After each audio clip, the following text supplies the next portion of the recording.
하나님의 말씀 구약성경 잠언 29장 1절입니다.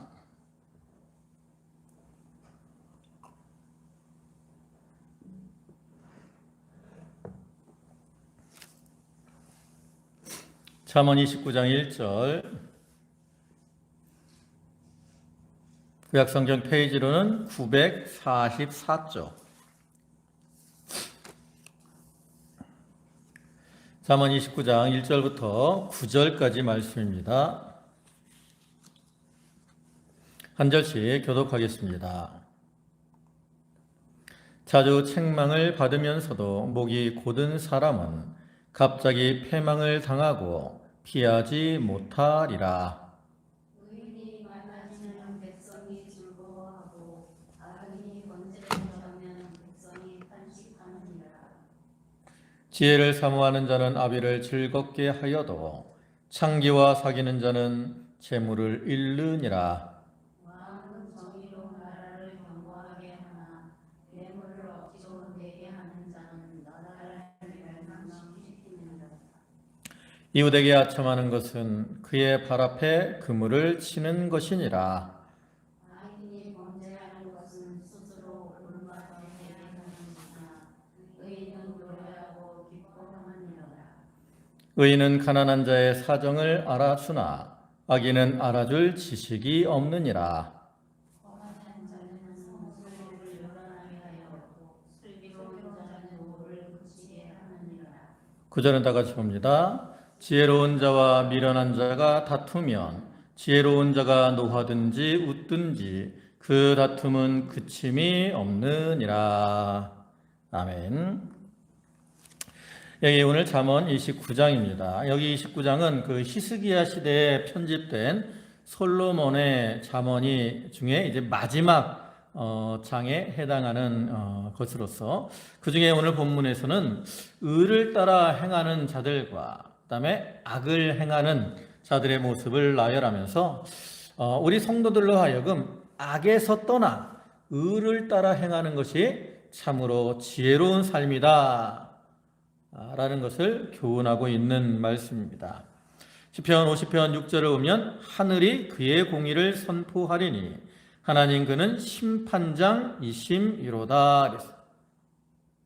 이 말씀과 같이 하나님은 공의로 세상을 심판하시는 심판장이 되시죠.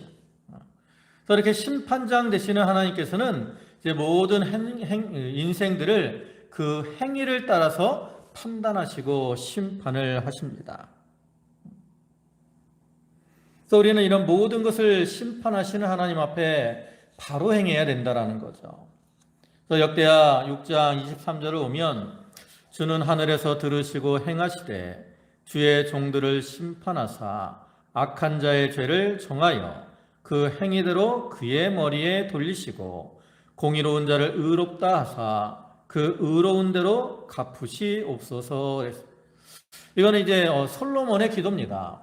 솔로몬이 솔로몬 성전을 건축한 후에 하나님 앞에 이제 그 성전 건축을 한 다음에 하나님 앞에 감사의 제사를 드립니다.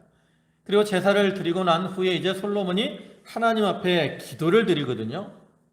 그 중에 일부분인데 여기서 말씀하고 있는 것처럼 솔로몬은 하나님이 공의로 심판하시는 그러한 하나님이심을 깨닫고 그러한 하나님 앞에서 자기가 의롭게 살기를 다짐하면서 이러한 기도를 드리고 있는 거죠. 그래서 이러한 솔로몬의 기도와 같이 오늘날 우리들도 공의로 심판하시는 그러한 하나님 앞에서 의로운 판단을 받도록 자기를 돌아보고 참 바르게 살려고 힘을 써야 되는 거예요. 창세 이후로 오늘날까지 우리가 살아가는 이 세상에서는 사단이 우리를 미혹하고 넘어뜨리려고 역사를 하고 있습니다. 성경에도 그러한 모습들이 많이 나오죠. 그래서 에덴 동산에서 그 뱀이 하와를 미혹해서 하나님의 말씀을 어기고 선악과를 따먹게 한 것처럼 오늘날에도 그래요.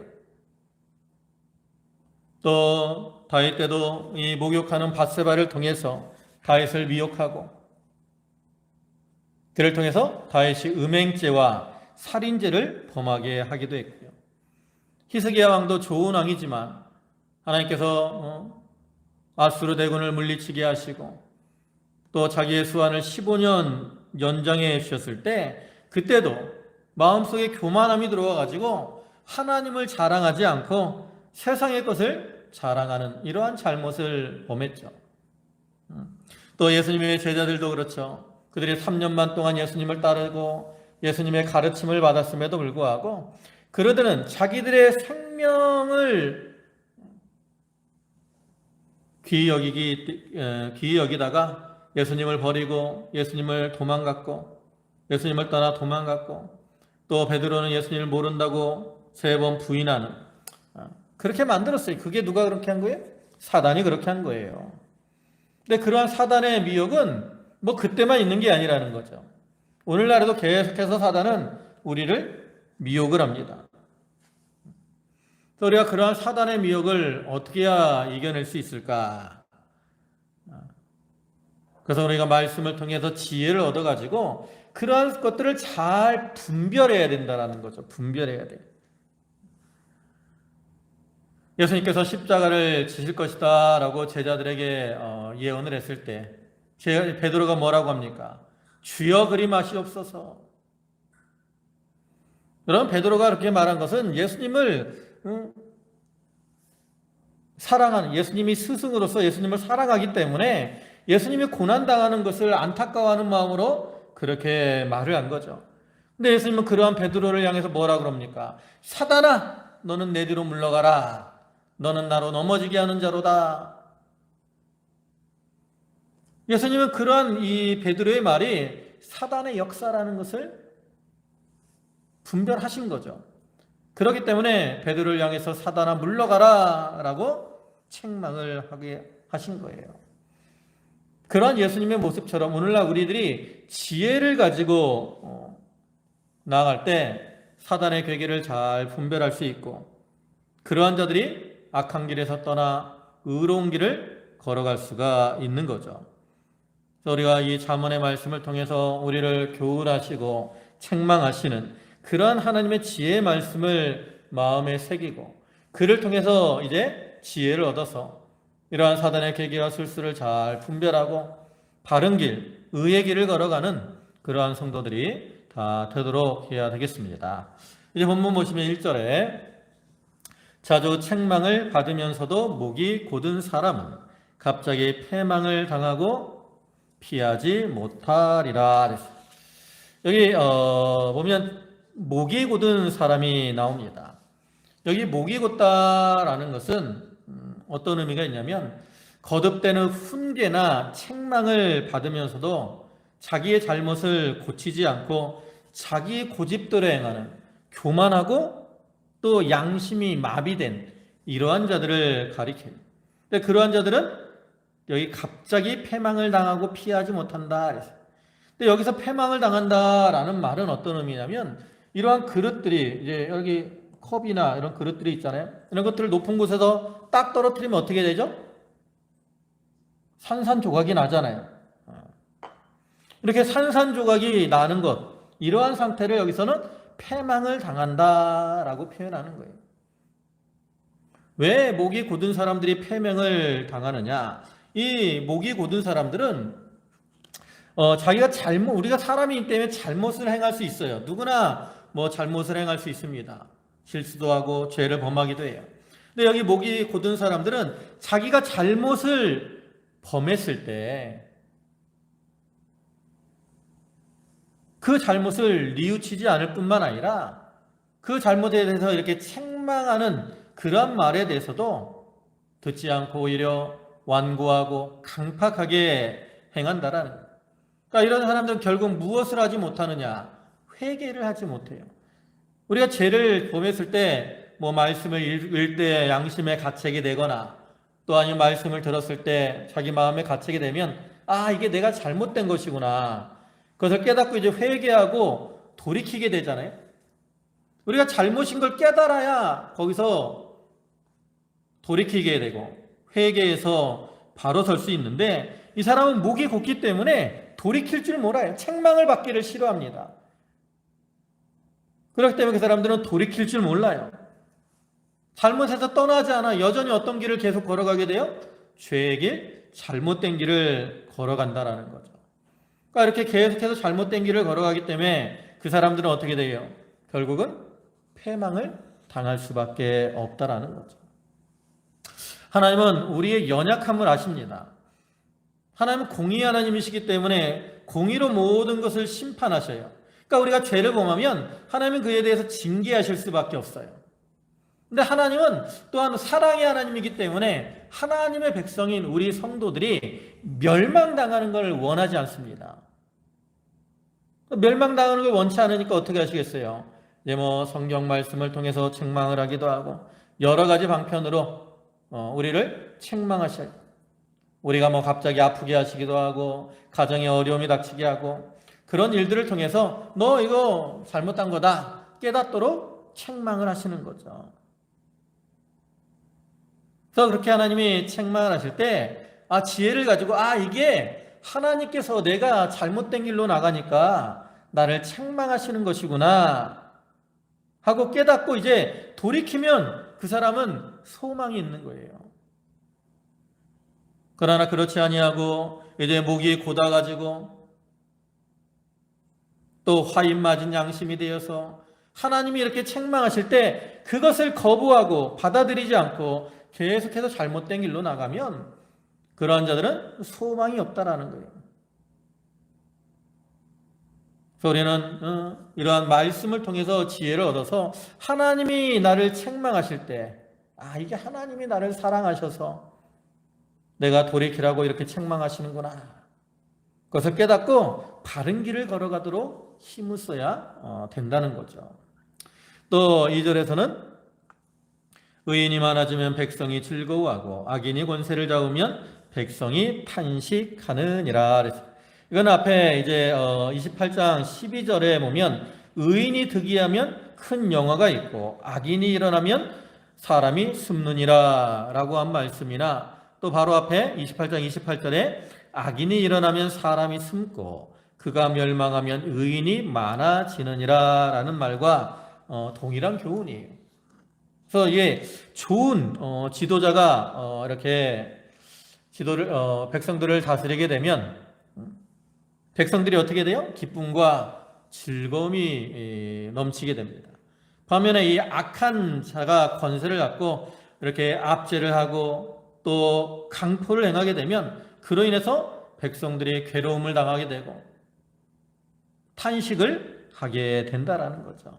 그러니까 좋은 지도자들은 백성들에게 기쁨을 줍니다. 반면에 악한 지도자들은 백성을 괴롭게 하는 거죠. 그래서 우리 성도들은 이 지도자들을 위해서 기도를 많이 해야 되는 것이고요.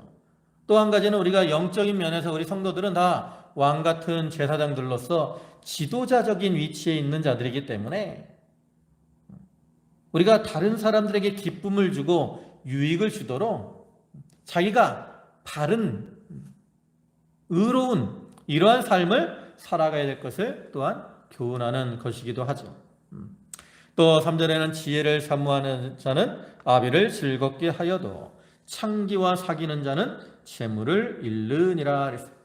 이것도 앞에 28장 7절을 오면 율법을 지키는 자는 지혜로운 아들이요 음식을 탐하는 자와 사귀는 자는 아비를 욕되게 하는 자니라 그랬는데 여기 지혜를 사모하는 자 이것은 하나님을 경외하고 또 하나님 말씀대로 살려고 힘을 쓰는 자를 가리킵니다.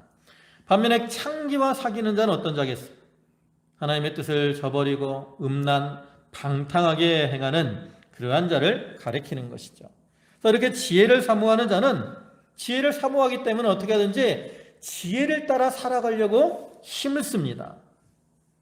지혜를 따라 살아가려고 힘을 쓰고 그렇기 때문에 그 사람들은 주로 의의 길, 바른 길을 걸어가게 되죠.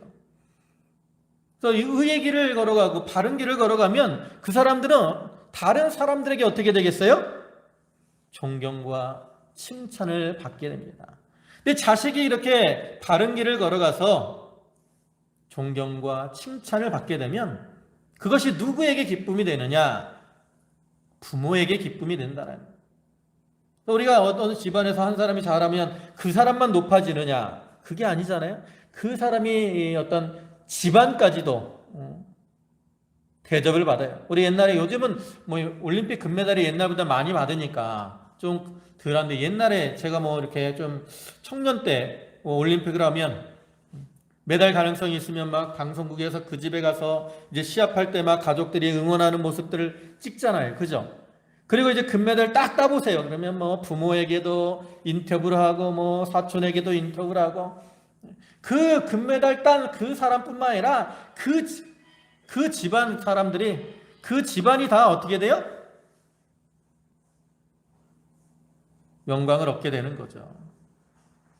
그와 같은 거예요.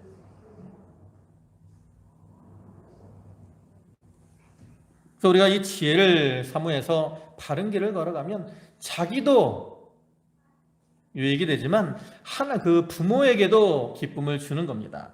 반면에 이제 창기와 사귀는 자는 어때요? 이렇게 참 방탕하게 행하니까 재물을 잃어. 술 먹고 허랑방탕하면 그 아무리 많은 재산을 가지고 있더라도 재산을 다 허비하게 되죠. 누가복음 15장에는 탕자의 비유를 보세요. 탕자가 아버지에게 유산을 받아가지고 많은 재물을 가지고 타국으로 갔다고. 거기서 어떻게 지냈어요? 허랑방탕하잖아요. 그러니까 그 재산이 어떻게 됐어요? 다 사라졌어. 먹고 살 것이 없을 정도로 비참하게 되잖아요. 근데 그렇게 되면 그 사람 자신만 괴로움을 당하고 부끄러움을 당하는 게 아니라 그 부모에게도 부끄러움을 끼치게 된다라는 거죠. 그래서 여기서는 이러한 말씀은 우리에게 두 가지를 교훈합니다. 하나는 부모들이 자녀들이 바른 길을 걸어갈 수 있도록 자녀들을 잘 양육해야 된다라는 거. 오늘날에는 자녀를 많이 낳는 시대가 아니죠. 뭐 한 자녀, 많아야 두 자녀, 뭐 이제 그 외에도 많이 낳는 사람도 있지만 일반적으로 뭐 요즘 뭐 평균 출산율이 한 명이 안 되는 시대 아닙니까? 그러니까 이 자녀 하나 나면 어떻게 돼요? 부모들이 그냥 애지중지한다고.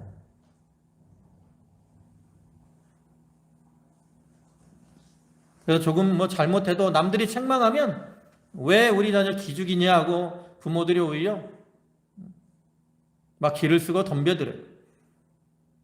근데 그렇게 자녀들이 잘못했음에도 불구하고 그래 애지중지하고 나아가는 거, 그게 자녀들을 위하는 것이냐? 결코 그렇지 않다라는 거죠. 잘못된 길로 걸어가는 것을 방치하게 되면 그 자녀들은 계속해서 잘못된 길을 걸어가게 되고, 계속해서 잘못된 길을 걸어가니까 어떻게 돼요?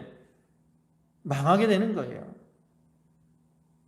또 부모들은 자녀들을 잘, 평상시에는 사랑으로 잘 품어주지만 또 잘못했을 때는 엄히 이렇게 책망함으로 자녀들이 바른 길을 걸어가도록 잘 양육을 해야 되고요. 또 한 가지는 자녀들도 마찬가지. 자녀들도 부모를 통해, 아파서 우리가 앞에 1절에서 책망을 받으면서도 그랬잖아요. 부모를 통해서 하나님이 책망하실 때 그러한 책망들을 달게 받아야 된다는 거예요. 그렇지 않고 목에 굳어가지고 부모의 책망을 싫어하고 자기 마음대로 행하면 그러한 자들은 결국 패망을 면할 수가 없는 겁니다. 그 다음에 4절에 왕은 정의로 나라를 견고하게 하나 뇌물을 억지로 내게 하는 자는 나라를 멸망시키느니라. 아래 여기 아까 2절과 비슷한 의미로서 좋은 의로운 왕, 정의로 나라를 잘 다스리는 왕, 그런 왕이 있는 나라는 그 나라가 견고하게 됩니다. 반면에 뇌물을 억지로 하게 하는 그러한 자가 다스리는 나라는 어떻게 돼요? 나라가 흔들리고 멸망하게 된다라는 거죠. 그럼 여기서 뇌물을 억지로 내게 한다라는 것이 무엇을 가리키느냐? 이건 앞에 이제 어떤 지도자를 가리켜요? 부당한 방법으로 뇌물을 받는 이러한 불의한 지도자를 가리키기도 하고요. 또 한 가지는 세금을 과중하게 부과하는 그러한 악한 왕을 가리키기도 합니다. 왜냐하면 이 고대 사회에서 왕은 세금을 이렇게 부과하거나 징수할 수 있는 권한이 이 왕에게 있잖아요. 그래서 이 왕이 뇌물을 좋아하면 그 나라는 뇌물이 성행하게 됩니다. 또 과대한 세금을 부과하게 되면 백성들이 그로 인해서 괴로움을 당하게 되죠. 그러니까 나라가 어떻게 되겠어요? 흔들리게 돼요.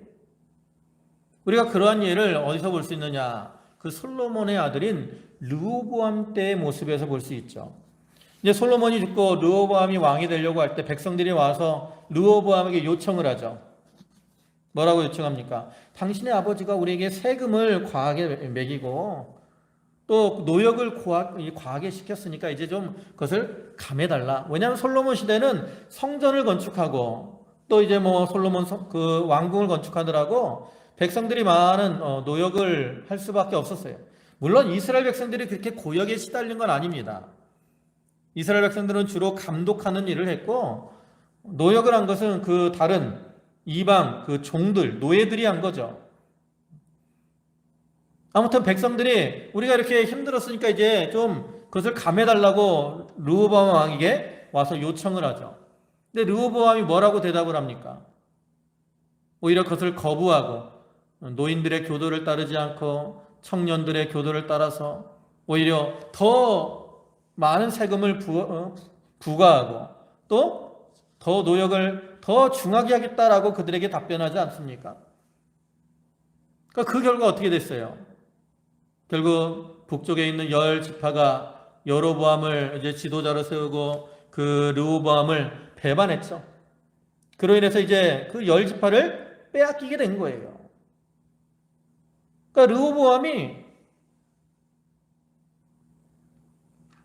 이 어리석게 백성들을 다스렸기 때문에 그러한 결과가 일어나게 된 거죠. 그래서 어느 시대나 그러한 모습이 나타날 수밖에 없습니다. 또 5절에는 이웃에게 아첨하는 것은 그의 발 앞에 그물을 치는 것이니라.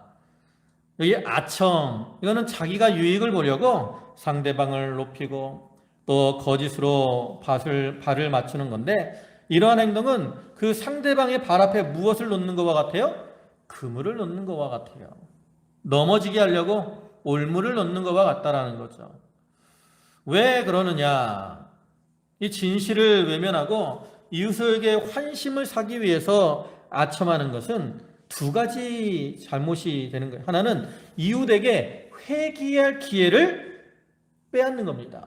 이웃이 잘못했으면 잘못했다고 말을 해줘야 되는데 잘못했으면서도 아까도 자녀들이 잘못했을 때 그냥 방치하는 것처럼 이웃에게 아첨한다는 것은 이웃이 잘못을 했음에도 불구하고 그냥 으쌰으쌰 해주는 거예요. 괜찮다. 그러니까 이 사람이 그게 자기가 거기서 잘못한 걸 깨닫고 회개할 기회를 잃어버리게 되는 거죠. 또 한 가지 의미는 뭐냐면 이렇게 아첨하는 말을 할 때 이게 잘하는 건 줄 알고 그 말을 들은 사람이 계속 그 일을 잘못 처리하기 때문에 그로 인해서 모든 일을 망치게 된다라는 거예요. 사람들은 보통 어떤 말을 좋아합니까? 아첨하는 말을 좋아해요? 책망하는 말을 좋아해요? 사람들은 자기 길을 시원하게 해주는 그런 말을 듣기를 좋아합니다. 알랑방구 끼는 말, 좋다는 말, 잘한다는 말, 이런 말들을 좋아하죠. 반면에 이제 어떤 진실한 말을 해주고 잘못에 대해서 지적하고 책망하는 말을 하면 그걸 싫어해요. 근데 어떤 사람이 더 나를 더 사랑하고 어떤 사람이 나를 더 유익하게 하는 사람이냐?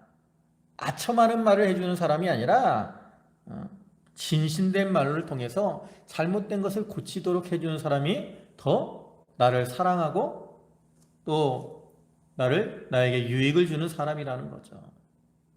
그래서 우리는 아첨하는 사람이 아니라 진실하게 말해주는 사람을 더 가까이 해야 됩니다. 그러한 자가 지혜로운 자죠.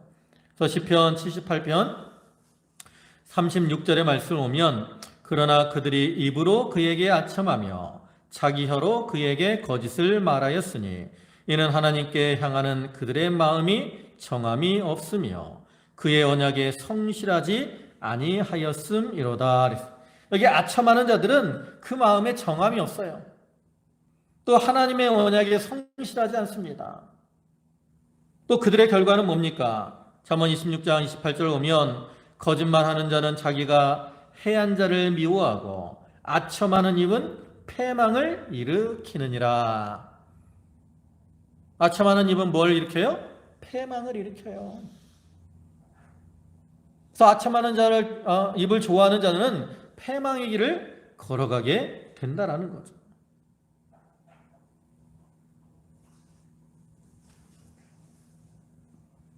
우리는 이렇게 우리 자신들이 다른 사람에게 아첨하는 이러한 말을 하지 말고 진실하게 행해야 되고요.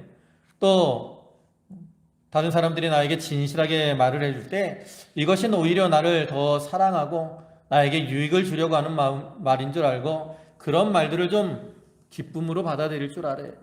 그러한 자들이 참으로 지혜롭고 명철한 자죠. 또 6절에는 악인이 범죄하는 것은 스스로 올무가 되게 하는 것이니 의인은 노래하고 기뻐하느니라. 여기서는 이제 범죄의 결과에 대한 의인과 악인의 대조적인 반응을 묘사하고 있는 거죠. 그래서 여기서 악인 이 말은 이제 한 번 죄를 범하고 마는 이러한 사람을 가리키는 게 아니라 거듭해서 상습적으로 죄를 범하는 이러한 사람을 가리킵니다. 그래서 이러한 사람들은 그 자기의 죄를 범했음에도 불구하고 그 죄를 양심의 가책을 받거나 뉘우치지 않고 계속해서 상습적으로 죄를 범하고 나갑니다. 그러니까 그 죄가 자기에게 뭐가 돼요? 올무가 돼요. 올무가. 세상에서도 우리가 죄를 범할 때 한 번 죄를 범하면 정상 참작이라는 게 있습니다. 그죠? 한 번 죄를 범할 때 사람은 누구나 실수가 있으니까 정상 참작을 해줘요. 그러나 똑같은 죄를 2번 범하고 3번 범하고 4번 범하고 5번 범하고 그러면 어떻게 되죠? 가중처벌이 있습니다. 가중처벌. 여러분 하나님 앞에도 마찬가지예요. 하나님께서도 우리의 연약함을 아시기 때문에 우리가 이렇게 한 번 죄를 범할 때 회개할 기회를 주십니다. 또 참아주시죠. 또 말씀으로 통해서 책망하기도 하고 회개하라고 하나님이 기회를 주시는 거예요. 그럼에도 불구하고 회개하지 않고 동일한 계속해서 죄악의 길, 잘못된 길을 걸어가면 어떻게 돼요? 가중처벌이 임하는 거예요. 가중처벌이.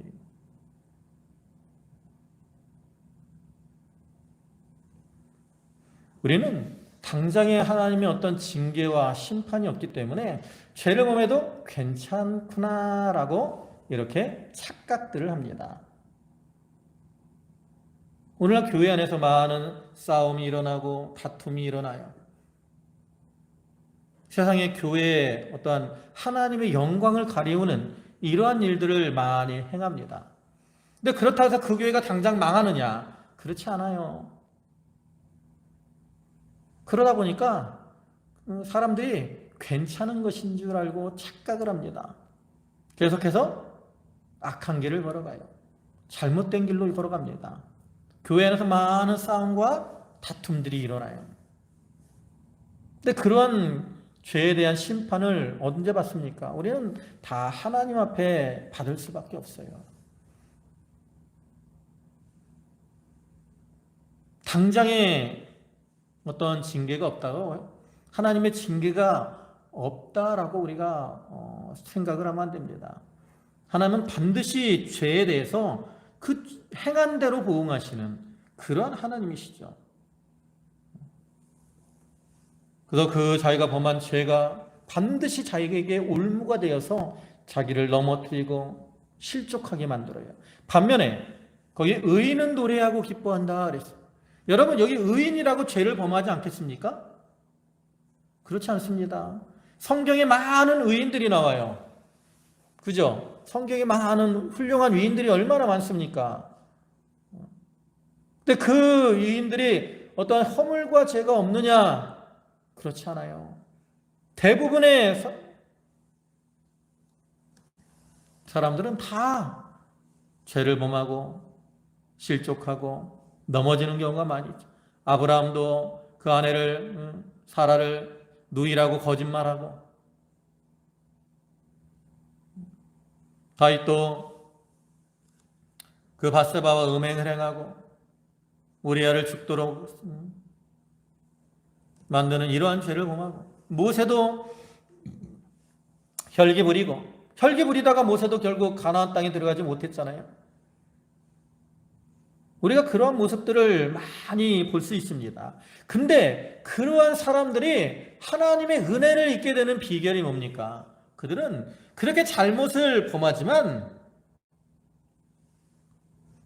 자기들의 잘못에 대해서 책망할 때 거기서 떠나서 회개하고 돌이켰다라는 거죠. 여러분, 우리가 대표적인 인물이 바로 사울과 다윗의 모습에서 볼 수 있죠. 사울도 이스라엘의 왕입니다. 다윗도 이스라엘의 왕이었어요. 그죠? 사울은 오히려 첫 번째 왕이었습니다. 그가 겸손할 때 하나님이 그를 세워서 이스라엘의 왕으로 삼으셨어요. 근데 사울은 결과적으로 하나님께 버림을 당하고 말았어요. 왜? 회개하지 않았기 때문에. 반면에 인간적으로 볼 때는 다윗이 사울보다 더 악한 죄를 범한 거예요. 음행을 해가고 그 남편을 전쟁터에서 보내가지고 죽게 만들었습니까? 얼마나 악한 죄입니까? 근데 다윗은 하나님이 이새의 아들 다윗을 보니 내 마음에 합한 사람이다라고 말씀을 하셨어요. 다윗이 그렇게 된 비결이 뭐예요? 다윗은 자기가 죄를 범했지만 그 죄에 대해서 하나님이 책망하실 때 그는 요를 적시고 침상이 뜨도록 철저하게 회개를 했다라는 거죠. 다윗은 선지자 나단을 통해서 하나님이 책망하실 때 그 책망을 달게 받았어요.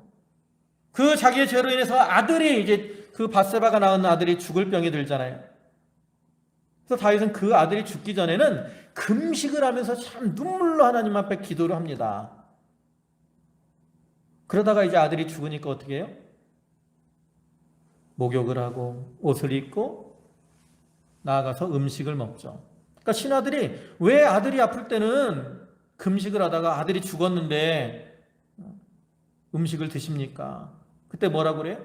아들이 죽기 전에는 하나님이 나를 불쌍히 여기셔서 혹시라도 내가 부르짖으면 하나님이 그 아들을 살려주실까? 그래서 금식을 하고 기도했지만 이제 하나님이 징계하셔서 아들이 죽었기 때문에 그 이상은 이게 다 하나님의 뜻대로 된 것인데 내가 거기에다 무슨 행동을 하겠느냐? 다 하나님의 뜻대로 된 것이다 하면서 하나님의 심판을 인정하고 자기의 죄를 인정하고 철저하게 낮아지잖아요. 우리가 비록 연약해서 죄를 범했을지라도 우리가 하나님의 어떤 책망을 듣고 회개하고 돌이키면 하나님은 그러한 자에게 은혜를 주신다고. 그러니까 어떻게 돼요? 노래하고 기뻐하게 되는 거죠. 그러한 은혜를 받기 때문에 비록 죄를 범했을지라도 죄에서 떠나 다시 바른 길을 걸어갈 수 있기 때문에 하나님 씨는 기쁨이 충만케 되고 하나님의 영광을 찬양하며 감사를 드리고 기뻐하게 되는 거죠. 회개할 때 하나님이 이러한 은혜를 주신다는 거예요. 책망을 듣고 회개할 때 이러한 은혜를 주신다. 그러니까 우리는 거듭거듭 책망을 들을 때 이게 하나님이 나를 사랑하셔서 은혜를 주시는 것이구나 라는 것을 깨달아야 됩니다. 그래야 자기 심령에 기쁨이 될 수 있어요. 그 다음 7절에는 의인은 가난한 자의 사정을 알아주나 악인은 알아줄 지식이 없느니라. 이것도 이제 지도자에 대한 그러한 의미가 있습니다. 그래서 좋은 지도자는 이렇게 재판을 하거나 할 때 이 가난한 자들의 사정을 알아줘요. 그래가지고 참 그들을 잘 판단함으로 도움을 주죠. 반면에 이제 악한 지도자는 어떻게 돼요? 그들은 지혜가 없기 때문에 그 가난한 자들의 사정을 알아주기보다는 자기의 유익을 위해서 부당한 판결, 또 이 잘못된 재판으로 오히려 가난한 자들을 핍박하게 되는 거죠. 이 악인들은 지혜가 없어요. 이들은 자기들의 유익만을 생각하기 때문에 그것이 자기의 눈을 가리게 됩니다. 그래서 눈이 어두워져 가지고 잘못된 이러한 판단을 하고 잘못된 일을 행하는 거죠. 그렇기 때문에 이제 우리가 좋은 지도자를 만나는 게 참으로 복된 거고요. 그 다음에 8절에는 거만한 자는 성읍을 요란하게 하여도 슬기로운 자는 노를 그치게 하느니라. 여기 거만한 자 그랬는데 옛날 개역성경에서는 모만한 자다라고 그랬어요. 모만한 자. 그래서 이 모만이다라는 말은 입을 삐죽이다, 비웃다라는 말에서 유래가 된 것으로서 교만한 마음으로 상대방을 조롱하거나 불평, 불만하는 이러한 행동을 가리킵니다. 그래서 이러한 이 모만한 자들은 어떻게 해요? 어떠한 정당한 권위에 대해서 복종하기보다는 이 사람들은 늘 입에 무엇을 달고 살아요? 불평, 불만을 가지고 삽니다. 그리고 이제 그 자기에게 있는 불평, 불만을 가지고 다른 사람들을 충동질해요. 그래가지고 분란을 일으키는 거죠. 그러니까 어떻게 돼요? 성읍이 요란하게 되는 거죠. 반면에 이 슬기로운 자들은 참 온유함과 겸손으로서 이렇게 오히려 불평불만을 가진 이러한 사람들일지라도 이렇게 옆에서 핸드폰을 진동으로 좀 놓으세요. 예배 시간에. 노를 그치게 이렇게 해주는 거죠. 그렇기 때문에 세상적으로도 하나님도 거만한 자, 이러한 자들을 싫어하시지만 또 세상 사람들도 거만한 자를 싫어하고 겸손한 자를 좋아하게 되는 거죠. 우리가 애굽에서 나온 이스라엘 백성들이 광야 생활 동안에 참 원망, 불평하는 모습을 많이 보잖아요. 그러면 처음부터 모든 백성들이 원망하고 불평을 했을까? 그게 아니라는 거죠. 여러분, 불평불만은 한꺼번에 모든 사람이 불평불만을 하는 게 아니에요. 몇몇 사람이 불평불만을 시작을 합니다. 그러면 그 주위에 있는 사람들이 거기에 동조를 하게 돼요. 그래가지고 이제 그게 누룩과 같아서 온 백성들에게 퍼지고, 그로 인해서 이제 모든 백성들이 불평불만하는 거죠. 광야에서 나온 이스라엘 백성들이 그랬다고. 그래서 그 결과가 뭡니까? 결국 그들이 여호수아와 갈렙을 제외하고는 가나안 땅에 들어가지 못했잖아요. 대표적인 모습이 그 정탐꾼들의 모습이죠. 10명의 정탐꾼들은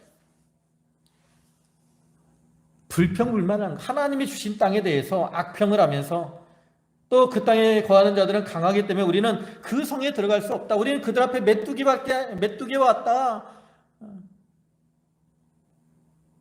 이런 악평을 하니까 백성들이 거기에 동조를 했잖아요. 반면에 여호수아와 갈렙은 어떻게 하든지 백성들의 노를 그치게 하려고 그들은 우리의 밥이다. 하나님이 우리와 함께 하시면 능히 우리가 그 땅을 차지할 수 있다. 좋은 말로 권면을 했던 거예요. 그래서 우리는 우리 속에 있는 이런 거만함 버리고 어떤 불평불만 버리고 슬기로운 그러한 모습으로 행해야 되는 거죠. 또 마지막으로 9절에 지혜로운 자와 미련한 자가 다투면 지혜로운 자가 노하든지 웃든지 그 다툼은 그침이 없느니라 그랬어요. 여기 지혜로운 자와 미련한 자가 다투면 다툼이 그치지 않는다라는 거예요. 그 일을 선하게 해결하기가 어렵다라는 거죠. 왜냐하면 미련한 자는 마음이 완고합니다. 또 아까도 얘기했지만 어떤 자기의 이익만을 위해서 모든 것을 판단하기 때문에 지혜로운 자가 이렇게 행동하면 그에 대한 불만을 가져요. 또 반대로 행동을 하면 또 그에 대해서도 불만을 가져요. 다시 말해서 여기 지혜로운 자가 노하면 노한다라고 뭐라고 합니다. 또 지혜로운 자가 웃으면 웃는다고 또 뭐라고 하는 거예요.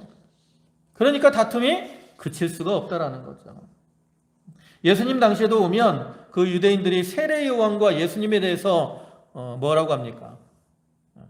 마태복음 11장 18절 오면 요한이 와서 먹지도 않고 마시지도 아니하며 그들이 말하기를 귀신이 들렸다 하더니 인자는 와서 먹고 마심에 말하기를 보라 먹기를 탐하고 포도주를 즐기는 사람이요 세리와 죄인의 친구로다 하니 지혜는 그 행한 일로 인하여 옳다함을 얻느니라. 세례 요한이 와서 금식하며 복음을 전하니까 귀신 들렸다라고 말을 하고 또 예수님이 와서 뭐 사람처럼 음식 먹고 그러니까 먹기를 탐하고 포도주를 즐긴다라고 비난했다라는 것. 이와 같은 거예요. 미련한 자들은 어떻게 하든지 흠을 잡으려고 잘하면 잘하는 것을 가지고 불평하고 또 잘못하면 잘못한 것을 가지고 불평하고 이렇게 행한다. 그래서 우리는 불의한 자들이 이렇게 우리를 대적할 때 그들에 대해서 뭐 불평불만하지 말고 하나님께 모든 것을 맡기고 하나님의 뜻대로 행해야 그러한 자들을 이길 수가 있는 거죠. 그래서 여기서 이제 여기 지혜로운 자들과 그 의로운 자들 반면에 어리석고 미련하며 악한 자들의 모습을 여러 가지로 교훈을 하고 있습니다. 그래서 우리가 이 말씀을 통해서 하나님이 주시는 지혜를 따라서 우리가 악한 길을 떠나고 의의 길을 바른 길 이러한 것들을 걸어가므로 하나님을 기쁘시게 하고 또 하나님이 주시는 은혜 가운데 기쁨을 누리며 사는 그러한 성도들이 다 되도록 해야 되겠습니다. 기도하시겠습니다. 전능하시고 자비와 사랑과 긍휼이 풍성하신 주님, 우리가 죄악의 길을 걸어갈 때에 하나님이 여러 가지로 우리를 책망하시고 또 권고도 하실 때에 저희가 미련한 자가 되어서 그것을 거부하고 배척하여 잘못된 길을 걸어가는 자들이 되지 않게 하시고 지혜로운 자가 되어서 책망을 달게 받고 회개하고 돌이켜서 바른 길을 걸어가므로 하나님을 기쁘시게 하고 또 다른 이들에게도 유익을 끼치는 그러한 성도들 되게 하여 주시옵소서. 세상은 죄악의 관영에서 사단은 우는 사자와 같이 우리를 넘어뜨리려고 여러 가지로 미혹하는 가운데 있습니다. 하나님이 주시는 지혜로 그러한 사단의 미혹을 잘 분별하고 진리를 따라 바른 길을 걸어가며 승리의 삶을 살아가는 저희 모두가 되게 하여 주시옵소서. 예수님의 이름으로 기도 올리옵나이다. 아멘.